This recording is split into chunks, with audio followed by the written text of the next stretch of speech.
Good afternoon or morning. As Heidi said, my name is Becky O'Mara, and I am a community planner on our Continuum of Care team here at the Planning Council. And my primary focus is data and reporting our HUD submissions and also our community reports that we share for engagement and things like that. I am joined today by Maddie Zingraf, who is our Regional Continuum of Care Program Administrator, and she does all sorts of things facilitating our continuum's efforts to make homelessness rare, brief, and non-recurring for citizens in southeastern Virginia. And there's our PowerPoint. There we go.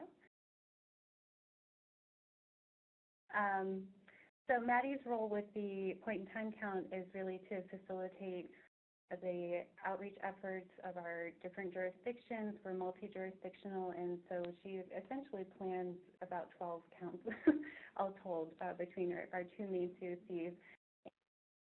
With our background slide you have now in front of you, you can see flashing there our coverage areas. We at the Planning Council have been in the human services and health planning business for over 75 years. We are the backbone support agency for two COCs, the Southeastern Virginia Homeless Coalition and also the Greater Virginia Peninsula Homelessness Consortium. That's a mouthful. We also host the HMIS for those two COCs and also the Lynchburg COC and the Virginia Beach COC, and additionally for the Portsmouth COC. So our geographic coverage really ranges from central to southeastern Virginia. We were excited to be asked to share today about our experience with the Counting Us mobile app last year for the point-in-time count, and we're going to just go over our rationale for going mobile, some challenges we faced, how we overcame those challenges, and then our point-in-time count report that we do use as a tool for community. So within PPC, our team has really embraced the practical application of technology whenever possible. We see it as a great way to streamline our processes and improve our outcomes. This is a work in progress.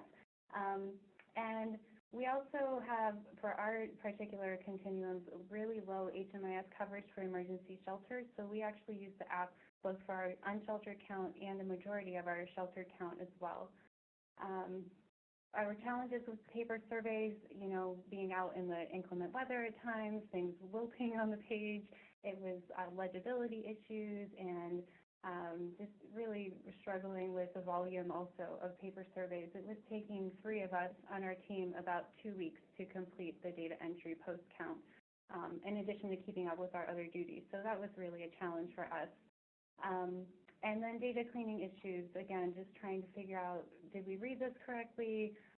If someone left something blank, it was oftentimes hard to track them down and try to fix that data quality because it had been so long since the actual count occurred, and things like that. You can go to the next slide now.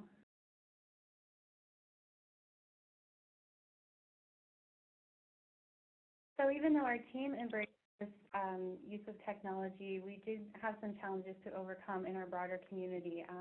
Fear of technology, fear of change, anything new. There were some privacy concerns. Our partners are very focused on client confidentiality. And as we talked with Simtech about using the app, it was clear that they shared those concerns, and they placed a high priority on safeguarding all the personally identifiable information. Even just naming the app Counting Us, that it's not an us versus them situation, but we are all in this together. That really spoke to us and to our community that this was a company that really cared about the people we were reaching out to during the count. And also their background as HUD technical assistance providers, and just making sure, even down to the rudimentary, there's no information ever permanently stored on any mobile device. That was very comforting to our partners. As far as technical difficulties, we're dealing with a wide range of experience with our volunteers. There was a concern that there would be a lack of mobile device access. And then also, even for some of our shelter providers, they prefer to use the web browser, which was nice of Simtech to include, even though it was designed, of course, for mobile use. But even some of those providers, especially our government partners, weren't actually allowed to upgrade from some of the older web browsers. So those were some of the challenges that we faced. And we can go to the next slide. So in spite of these challenges, use of the mobile app was embraced by the majority of our partners, enough so that we could continue in our process. To combat some of this uncertainty, we did hold stakeholder meetings with our different COC point-in-time count planning committees, and we also reached out to our largest emergency shelter provider in the area who does not participate yet in HMIS. And at these meetings, we really focused on giving overviews of the app, showing them on the screen exactly what it looked like, how easy it was to download it and use it.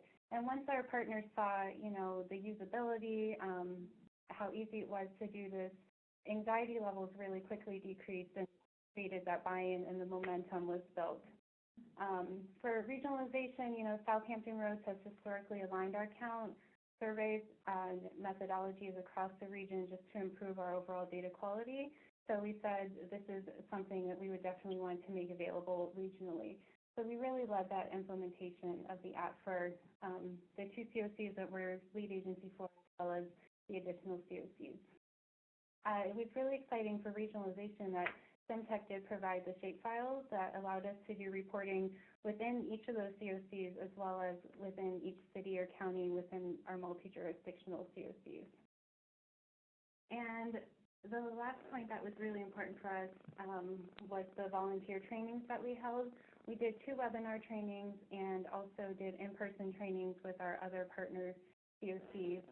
And these, again, were just really good for reducing that fear and anxiety of how are we going to do this, this is new, this is scary, and showing them just step by step how to use the app and how to really download it. And the ease and usability was really great. And we can go to the next slide. So before we actually had the teams hit the street, after we made sure that they either accessed their volunteer training through the webinar or we made the recordings available, we really focused in on our team leads, and we're fortunate to have most of our teams led by experienced outreach workers from our local community service boards or Department of Social Services. So they really took the lead in making sure that they understood how to use the app and how the information was gathered. And we did ask that at least 2 people downloaded the app per team, just in case somebody's battery ran short or something like that. And that seemed to help alleviate some of that concern as well. And then also before the teams went out, we did ask them to submit a test survey just to make sure that they were connecting properly with the data store and the correct data store. So that really helped with that process. And we can go next. So the day of the count, I'm not getting any money for this, but we did have great customer service from Simtech and very responsive to any issues that came up. They worked quickly and collaboratively with us to resolve any concerns. One of the most exciting features for us the day of the count was the real-time access to the data store. You can see a screen grab there of all of our surveys that were popping up all throughout the count. Each of the COCs did have their own command center lead, and this really helped us with access to the information about who was making the survey and where they were to make sure our count teams were in their designated areas. Even something as simple as not updating their GPS location. Sometimes people had it in their previous location wherever they had tried to get to before through their map services.